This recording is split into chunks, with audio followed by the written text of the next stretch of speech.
Namaste, dear friends. I am very much happy and proud to share the news. The book Clinical Orthopedics in Ayurveda Cases and Insights, released on 26/1/24. This work is dedicated to my gurus. In this book, it contains the clinical examination, differential diagnosis, prognosis, and the management protocol of basic common clinical orthopedic conditions which are common in OPDs.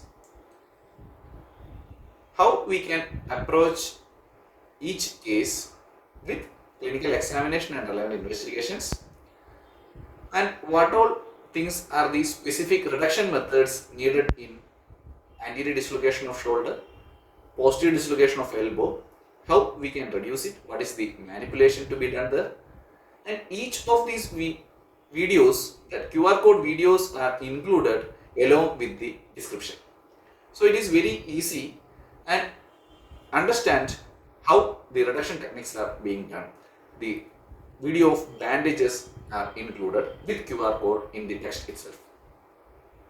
Rehabilitation is the area along with internal sneha and rasayana. So the rehabilitation videos are also included. The stage-wise, phase-wise rehabilitation videos are included on each condition based on the injury and pathology. When the rehabilitation should be started, these things are advised.